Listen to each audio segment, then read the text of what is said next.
this video is going to cover language development, language advances in middle childhood. And in terms of what improves, just about everything you can think of.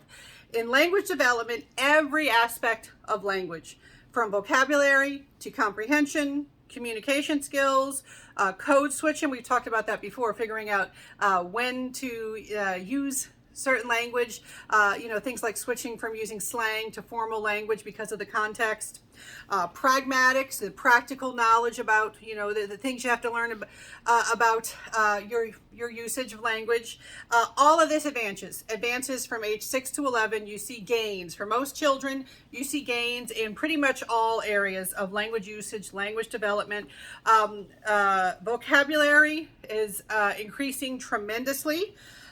And remember when we talked about, like, when you first start learning words, you just add nouns, then eventually you're going to learn more verbs and adjectives. You start to pick up on grammar, and you get to middle childhood, and you can start learning the really complicated stuff: prefixes, suffixes, compound words, combining words, phrases, and metaphors. Sometimes the words don't mean exactly what they sound like they mean, and you have to figure out that hidden meaning. People on the autism spectrum particularly struggle with some of those aspects of language. But for a lot of neurotypical individuals, that you do see tremendous advances in those areas in middle childhood. Now, one thing that I've talked about in a previous video is being bilingual, learning more than one language. And we talked about how it is ideal.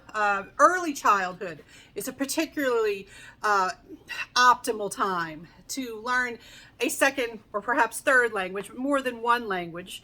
And the thing is, in school, let's talk about your elementary school, what we call it in the United States.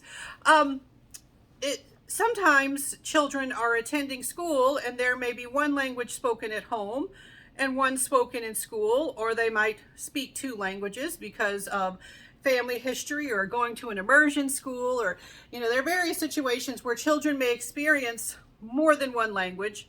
And so I'm going to talk about bilingual education. So specifically focusing on issues that come up in school settings.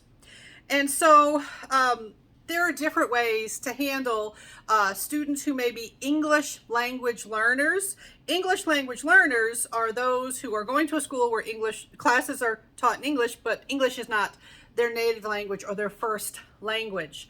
And so you can have a strategy where school subjects are taught in both the learner's original language and the second language or the majority language.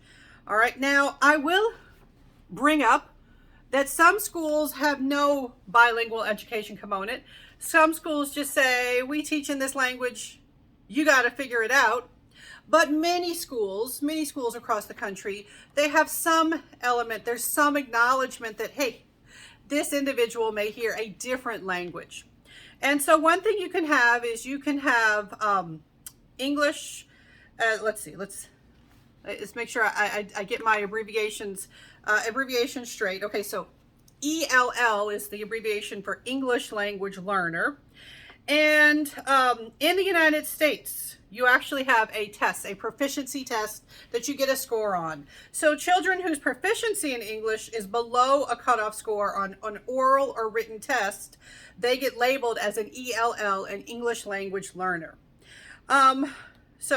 Many children will speak a different language at home, but if they don't get that low enough score, they're not considered ELLs. So to be an ELL, you do have to have evidence for reduced proficiency in understanding the language that most classes are probably taught in.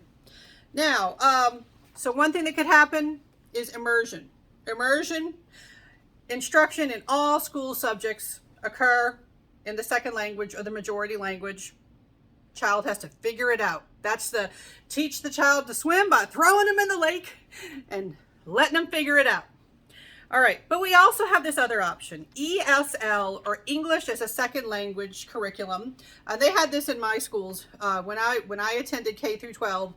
This is what we had, and so ESL, this is an approach to teaching English, or whatever the majority language is, in this case English, And so all children who do not speak English, so no matter what their first language is, Spanish, Russian, whatever no matter what their first language is, English is not their primary language, or they score below that proficiency score. They are all placed together in one class or classroom. It's an intensive course to teach them basic English. So regardless of what language they already know, they are given intensive training and instruction in learning English so that they can benefit from the other courses that they're attending during the day that are taught in English. So the idea is for much of the day, it's an immersion experience. For much of the day, they're going to, math class, social studies, science, they're going through all their other classes, including English literature class, or what your language arts classes. They go to these other classes during the day that are taught in English, and at some point during the day, they go to their ESL class, and during ESL, they're given this intensive education to try to teach them English so that they can learn English and benefit from their other classes. All right, so those are different strategies towards educating English language learners. All right, so be familiar with those basic strategies.